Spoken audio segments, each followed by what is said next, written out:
Wait, we're talking about Mashiach, and we're talking about how necessary Mashiach is, and how certain we can be that any instant now, Mashiach is going to come and make a true world. Now, the main function of Mashiach is this physical world, to show how precious this physical world is, how important every detail of this physical world is to God, especially every human being, and every moment of the life of every human being is infinitely important to God. And that God is not at all what we think he is. I don't know, maybe he is, but whatever we think God is, God is infinitely more distant from us than we can possibly imagine. God is not spiritual. God creates the spiritual. So we don't even know what the spiritual is, spiritual world. But God creates this. On the other hand, God, the most important thing to God is this physical world and every detail of this physical world. And that's the idea of Mashiach. Mashiach wants to show that the same God creates all the spiritual worlds, and to give us a little understanding of what the Spirit of Chassidut does, to understand the spiritual worlds so we can appreciate how distant God is from us, how far away he is from us. And that God that's infinitely distant, that he creates all the spiritual worlds like nothing, that God cares about me and you and every single human being and every single detail of every single human being's life. Every human being is important. How can this be? I have no possibly idea what we're talking about, but I know it's true. I know it's true. And even every blade of grass and every wind and the trees and everything, it's all being created by God, but human beings especially. And that's the job of Mashiach, to, if you want to call it, say anything, to devaluate heaven. To devaluate this whole idea of going to heaven and worrying about your sins, you're not going to go to heaven. That's not Mashiach. That's not Mashiach. That's religion. That's religion. All the religions have their stars, that whatever it is, gets you up into heaven. That's not Mashiach. Mashiach is not talking about heaven. Mashiach is talking about the world and every detail of the world and how important is the world. In order to appreciate what that means is we have to understand what the heavens are. We say the heavens are good, but this world is very good. And that's the whole idea of this physical world. Where can we see that this is happening? Says the Rebbe in France. And in France. So there's three options we have in the world. Three options. We got more, but three options. One option is what we just talked about, Judaism, that God wants to be here in the world, to be revealed here. The other one is, second option, religion. Religion is this world is a big fake out. It's not basically not a good place. The whole goal of man is to go to heaven. And the third one is there's no God and there's no heaven, just the physical world. That's the physical world. So we can take it from below to above. All there is the physical world. There's no meaning. There's no God. There's no heaven. There's no reward. There's no punishment. Physical world, that's Napoleon. Then the other one is going to heaven, that there's heaven, the heavenly worlds, idolatry, if you want to call it. There's things, that's like the Tsar. That's Russia. And then we have bringing the both together. How? By revealing something that's higher than heaven and earth, namely the Creator. Revealing the Creator in the creation. How it is that God is creating everything and that he favors this physical world. The physical world. That's the idea of Judaism. That's the idea of Judaism. To appreciate the spiritual worlds, but to realize that this physical world is infinitely closer to God than all of the in potential. We have to bring this potential to revelation. Okay, so where do we see this? France. France was the place that was the vanguard of atheism, the vanguard of non-spirituality. Enjoy the world. There's, you know how much possibility you can enjoy. There were France. They made you could have a meal. You go to a restaurant, you can have one meal instead of just eating down whatever it is a piece of bread, something 5 minutes. A meal could take 3 hours. You have a floor show, and then you have hors d'oeuvres first. Then you have a couple cups of wine. And then after that, you have the openers, and then your appetizers, and then you have another cup of wine, and then this and that, right? And then there's another floor show, and others. So to get pleasure, the thing of France was to get pleasure from every instant of life, physical pleasure as much as possible. How do you say? I want it all. I want it now, with them, with whoever, when you want, where you want, every pleasure. That's the main pleasure, with victory, with that's the friendship and love and harmony and all these things. Physical. That was Napoleon. Napoleon, and the Tsar, which was very sort of austere and that's sort of nice, but at least he appreciated that there's a thing of spiritual. There's something above the physical world. There's more than just the physical, more than what meets the eye to the world. And Judaism is talking about God, and what God wants is this physical world. That's what God wants. God. But God, physical world on God's terms, not on Napoleon's terms. And that's the battle between Chabad and France. Now, it's a very interesting thing if you think about it, because France was, apparently, ostensibly, a very friendly place. It was very friendly to Jews. Even in history, there was prime ministers of France that were Jews, very Jews. Napoleon, he favored the Jews. Napoleon was very Jew-friendly, was very friendly. So on the surface, France was not our enemy at all. Not our enemy at all. But underneath it, the fact of the matter is it has to have a totally different world. The Tsar was closer to the truth than Napoleon. And the Tsar was like not a nice person at all. And he was like openly against Judaism. They tried to convert everybody. I mean, to this day, they're trying to convert everybody, but no, they're not doing it they're doing it with honey, not with with a stick. But nevertheless, he favored the Tsar over Napoleon. Why is it? Because even though the surface can be very deceiving. So if Napoleon wins, it'll be great for the Jews physically. It'll be great for the Jews. Our glory will be raised up. We won't have to be living in fear and secret. We can be open. But spiritually, it'll be a catastrophe. A catastrophe. And most Jews said, listen, leave it alone. We want the physical part of it. We want the religious Jews will have big synagogues, will have big, okay, we'll give in a little bit to Napoleon. What's the big deal? He's ruling the world. We have to give in a little bit to him. But he's going to let us pray and learn. And he's freeing the Jews from the ghettos. Nothing could be better than that. That's what everybody thought. The Alter Rebbe said, no, it's not. It's not so. And that's basically the idea of Mashiach. The idea of Mashiach is that he's going to make a change in the world, which is going to be a change which people don't expect to change. It's not going to be that all of a sudden everybody's going to have money. There will be a result. The Rambam says there will be a result. But that's not, that's just going to be a secondary thing. The main thing of Mashiach is that there won't be any more Napoleons. That's the main thing. There won't be any more Napoleons. When Mashiach comes, we'll see how it could possibly be that the Tsar, even though that Christianity is idolatry, it's idolatry, no doubt about it, but there's something about it that's better than Napoleon. And what is it? Spirituality.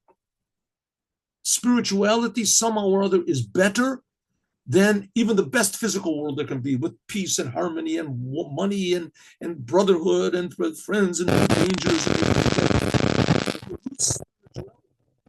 Even a little glimpse of the soul, a little glimpse of it, that's the worst thing.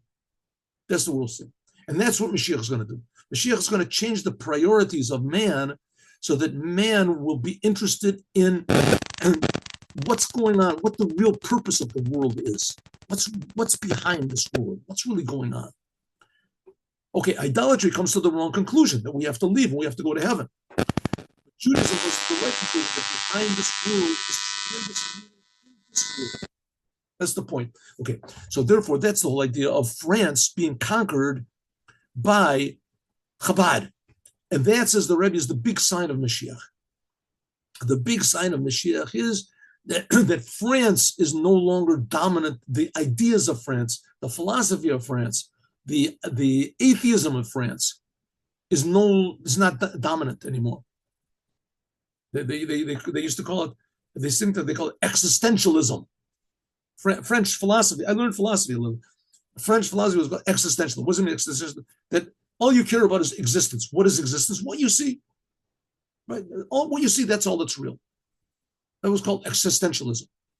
Right? You just exist. Exist. That itself is a lie. Because what we see is not all that exists. Professor Viktor Frankl pointed this out very, very beautifully, very, very succinctly, very, very practically, right? And what we see and what we feel, what's in the surface, that's not really all that exists. There's meaning behind what exists. Oh, that's a okay. So it says, Yesh Lomar, we can say that this is especially these two things of birur atachton, refining the physical world, but in a way that it remains a physical world. And it was doing with the physical world what the physical world was created to do, to have a home, to have family, to have money, to have children, to have government, to have order, using the world according to what the Torah wants. The Jews put on tefillin, the Jews keep Shabbos.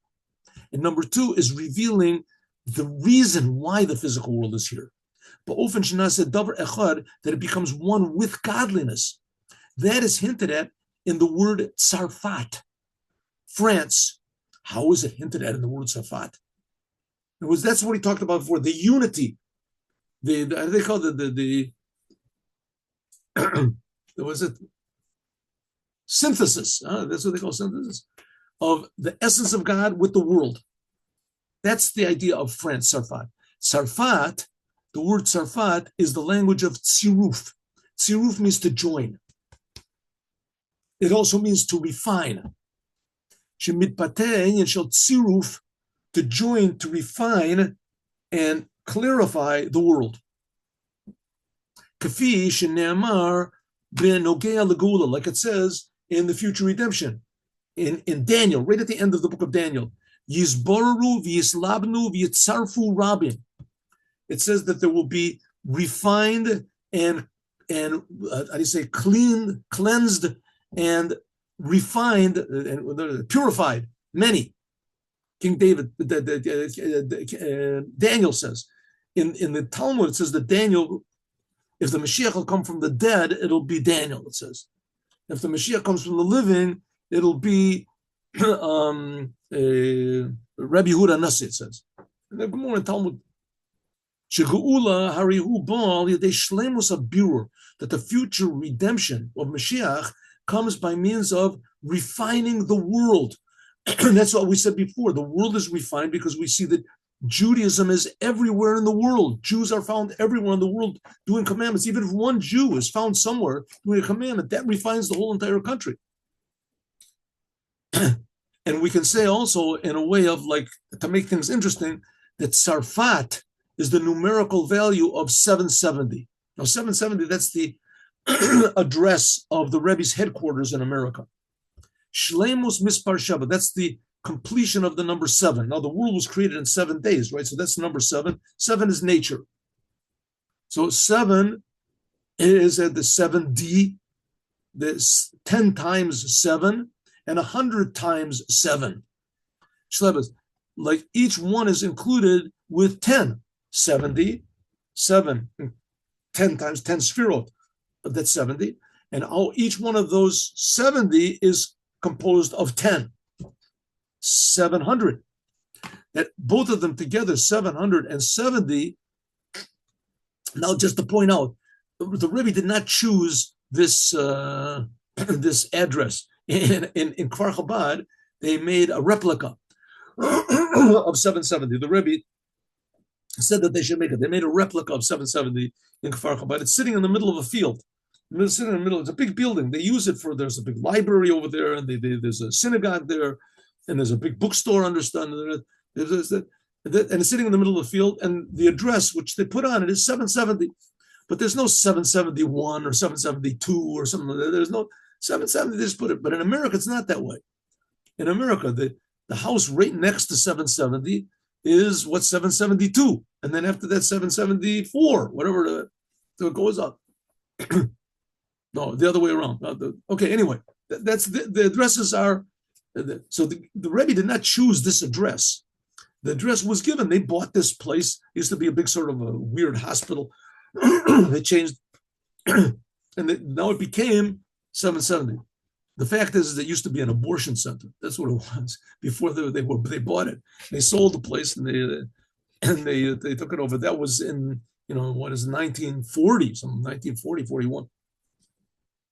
In the 770, this is the house of when the previous Lubavitcher Rebbe, when he came to America in 1940, he was running away from the Nazis, right? He was in the bombardment of Warsaw when the Nazis started the war. He was there. He was in Warsaw when the war began. World War II began when Germany attacked Poland. They attacked Warsaw, and he was there. The Germans and the Russians together. He was in Warsaw, and amazingly, the Germans actually helped him to get out. That's a story in itself. Anyway, so eventually the Rebbe came from Germany. He came from Warsaw. He came to America. That was 1940 when he arrived. When he came to 1940, so very shortly thereafter, he bought. That was the Chabad organization. They bought the 770 building. That's the place where the Rebbe was his whole life, last 10 years of his life, the previous Lubavitcher Rebbe, that he lived and he did all the service in the last 10 years of his life in this world, in America, which America we said is the opposite side of the world, the bottom side of the world, the opposite side where the Torah was given. The Torah was given, right, in Israel. The Yeshlom, we can say, Shazam Aram, is this hints at the topic of the refinement and the purification of the world, the physical world, nosaf, in addition to the physical world itself, but also in a way that in addition to the fact that the world can be refined by introducing the ideas of Hasidut and Judaism to it, but the world still remains opposing, a separate thing from Torah and God. It's not this. But the previous Rebbe coming into 770, which 770 is the numerical value of France, Tzarfat, this not only influences the world, but it transforms the world. Shehu naseh kamo ha'etzem, that the world itself, which the world is 7 times 70 times 700, this is the world, the part of the world, the physical part of the world. This bricks becomes a source of spreading out Judaism and the well springs of Judaism to the whole world. And we can also, so we see that the idea of the previous Rebbe coming into America, which is the lowest, the opposite part of the world where the Torah was given, and to actually buy a house, and the numerical value of the address of this house was 770 Tzarfat, and it indicates the 7 days of creation composed of 7 sfirot, 10 sfirot, which also each one of those composed of 10, that's 770. So we can say that this is found especially in the customs of America. That what is the customs of America? To reveal the essence in this place, a place where you can feel Shamakom Nase Atzmi, the Chol Inyani Torah of a mitzvot, like Alder Maila Shebein B'Yesha Nivra Asher Hu Margish Et Mitziuto that the physical world feels that it is not just an additional thing to God, but that it is very important to God, that it is godliness itself, like the Holy Temple. It advertised godliness. It didn't just receive from God, it actually advertised. That's what the whole world is supposed to do. Because the source of the world comes from God's essence, and God's essence is not a result of something that's before him. So when we reveal that God is creating the world and that the world is important to God, it means that the world is an essence in itself. The world is not just a creation and it's really nothing. The fact of the matter is the world is a creation and it's really something because God is creating it. It's an infinite something, the world. So it means that it's God's world, it's not our world. That's the whole thing of 770, a physical building that was transformed to be a source of educating the world about the oneness of God. That from the world itself came the source of revealing what the true essence of the world is. That means refining the physical world. In order to do this, it can only be done if it's connected to the essence of God. If we're dealing only with the revelations of God, like the Torah and the commandments, as they are done by the Jewish people, and the Jewish people are like they're the chosen people, and they're the sons of God, and they're the wife of God, and all these things. But the world is a separate thing. That's the revelations that the Jews make by means of doing their Torah and commandments. Then there's a difference between the upper worlds and the lower worlds, between God and the world. Then you can draw down godliness only in places which are prepared for godliness. That's what Judaism does, right? If you do the commandments and you don't do any sins, then you become a vessel for godliness. But if you don't do the commandments or you do sins, then God can't be revealed in you. That's normal. But if we were talking about God's essence, and God's essence is above the idea of up and down, then it's possible to refine and to purify even the lowest places in the world. That's what Yaakov wanted to do to Esav. Until even more, to draw down God's essence into the physical world. And also the other way around. Only by means of the lowest world can we reveal God's essence. In other words, the essence of God can affect the world because the essence of God is creating the world. How is it that the essence of God can be revealed in the world? By using the world properly, only in the world. If a Jew just sits and learns Torah and does the commandments, that's wonderful. He brings blessings to himself, he brings blessings to the world, but the world still remains a world. But when we're talking about revealing the essence of God in the world, which that was the idea of the Holy Temple, and that's going to be the idea of Mashiach, it says then the whole world will be filled with godliness, like the water fills the ocean. The water and the ocean are not two different things. The ocean is made of water. But the same thing, the world is made of godliness, but nevertheless, the world is important to God. This godliness is creating the world. It doesn't negate the world, just like the ocean doesn't negate fish or octopuses or whatever it is in the world. It just, so therefore, this whole idea of Mashiach and the previous Rebbe, who he was the Mashiach of his generation, he still is. It came into the world. It brought a physical place, which was called 770. And that physical place became transformed to reveal godliness in the world. Then that's the whole idea that the physical world itself brings about a refinement in the whole entire world. Maybe just an innuendo.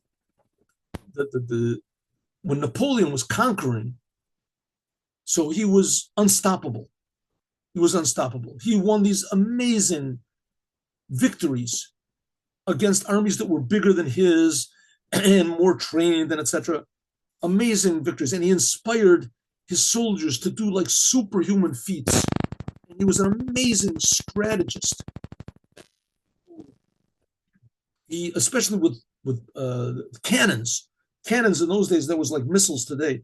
He knew how to move the cannons and how to do the cannons. It was just, it was incomprehensible that he could be defeated, Napoleon. And that's what happened. He attacked Russia and just defeated, went in and defeated everything.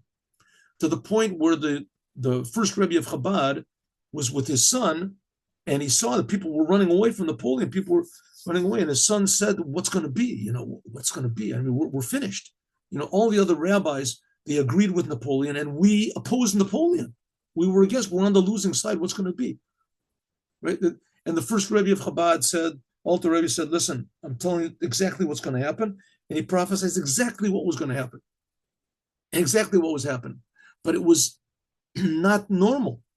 It was not. What happened was like not according to nature. That Napoleon, all of a sudden, the Russians got this idea of burning all their land and etc. This is okay. Nope, this is going to go ahead. According to this, now we can understand how it is that the refinement of the world and the future redemption. Okay, good. So that's what it means. Therefore, this will cause, by means of having one point of pure godliness in the world to spread out the world, is that changes the whole thing. The same thing is the defeat of Napoleon. One little point of godliness in the world. The Rebbe, they said that the Rebbe sounded the shofar, but all the other rabbis. Okay, but it caused a refinement in the whole world. In any case, they said the Rebbe sounded the shofar before all the other rabbis. It was to see who would sound first, and that caused one of the things that contributed to the fall of Napoleon. According to this, now we can understand. Shlemus Abiru shall call olam, the total refinement of the whole entire world. Like we said, olam Moshiach Bahar Tzion. It says that the saviors, the Moshiach, and all those with him will come from the mountain of Zion. This was in the Haftorah last week of Avadia, the prophecy of Avadia, to judge the mountain of Esav, and God will have the rulership. This depends by means of the Bureau refining and how the exile is in France. Like we said before, since that France is the lowest place in the world as far as godliness goes, Nifal, there was, by transforming it, there was brought by means of it, Shlemus of Birurim Shokol Olam. This lifted the whole world up, and the whole world became refined. Like in Marumas, like it's in the world Tzarfat, France, that the word Tzarfat is from the language of Tziruf, refinement and clarity. Number one, in other words, from the lowest, that elevates the world, like you put a jack under the lowest part of your car, lifts the thing up. Number two is Bibirur, refining France, which is the numerical value of 770. This is also Marumas, this is hinted at, Gama Gilui, the revelation, and Shenoten et the Koach, where the power comes from to do this revelation. Bishlemot, ad laofen shebakol makom umakom mamshicha et gilui ha'etzem. So transforming France, this elevates the whole world. That's number one. The fact that France is the numerical value of 770, we see where the power to this transformation occurred from 770, from Chabad. That's the whole entire job, the whole entire purpose of Chabad, or actually the whole purpose of Judaism, and really the whole purpose of the creation, is to bring Mashiach and reveal godliness in the world, to fill the world up with the awareness of God like the ocean fills the water. But that Chabad started it. Chabad is continuing it. That's the whole idea of revealing what the true essence, godly nature of every detail of the world is. And it began with the lowest place in the world, which was France. Let's see how many pages this is. No, I think we're going to have to do this tomorrow. Let's try a little. In order to make it even easier on a Jew, let's see an amazing thing. Pella Asher Mevateh Gilui Enibasa, that reveals to our physical eyes how this refinement and transformation that happened in France. Rabbi said, I want to give you an example how France is transformed.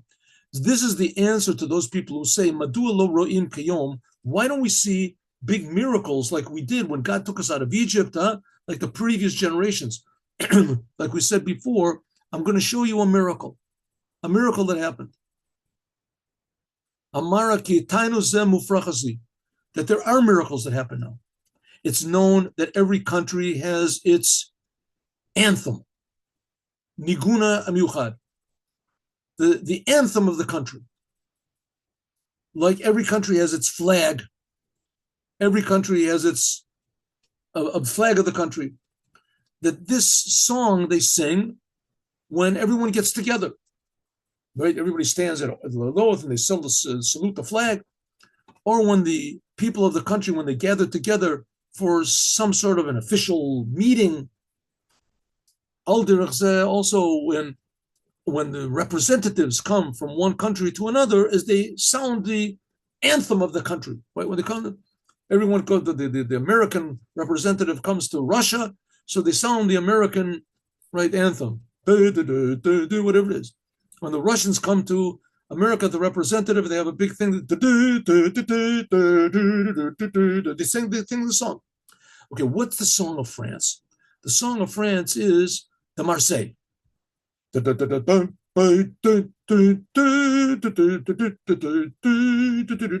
How much more so when we're talking about the song of France? Like it's known that this song was composed at the time of the French Revolution.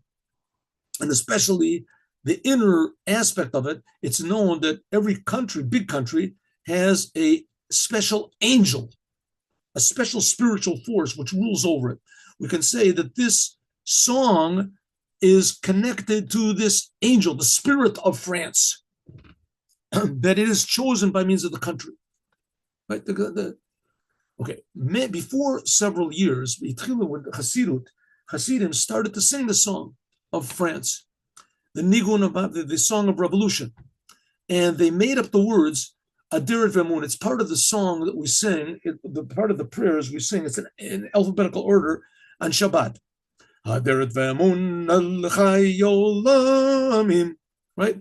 Atiferet l'Chai Olamim. Tehillah v'Tiferet l'Chai Olamim. It says the glory and faith are to the one who enlivens the world. Chai Olamim, the eternal one, the Chai Olam, the life of the world. In other words, God. All the glory goes to God. All the praises go to God.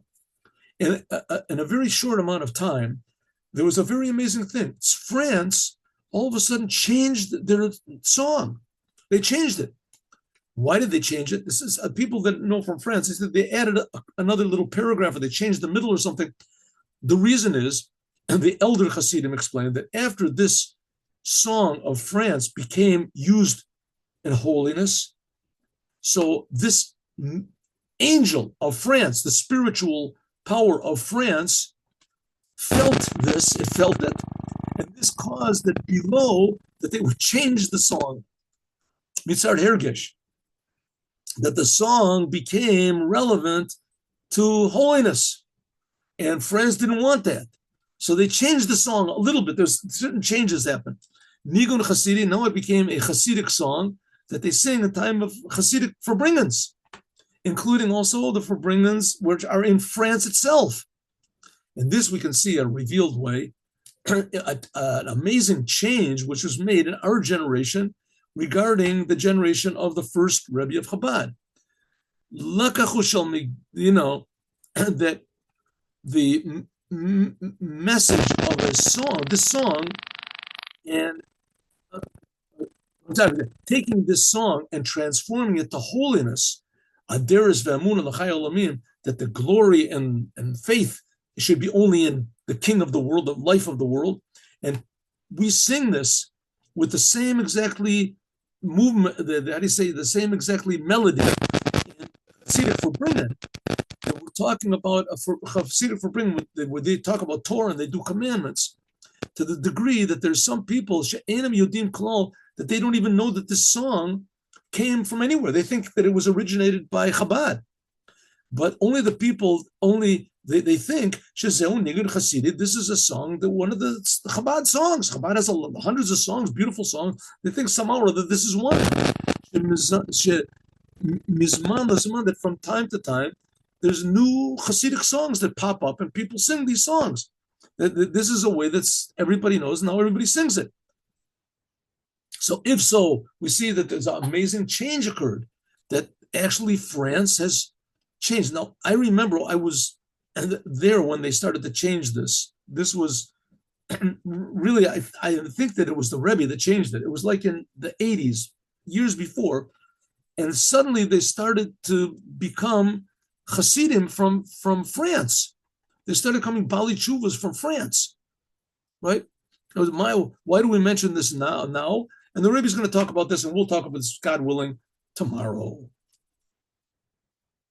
I remember there came from France, there was the women came from France, girls. They started, Jewish girls, they started to become religious. Now in France, the big thing is to be attractive, to be nice, to be popular, and to be this. And so the girls came, they started becoming religious. They started becoming Jewish, right? They acted Jewish girls. They started acting like Jews.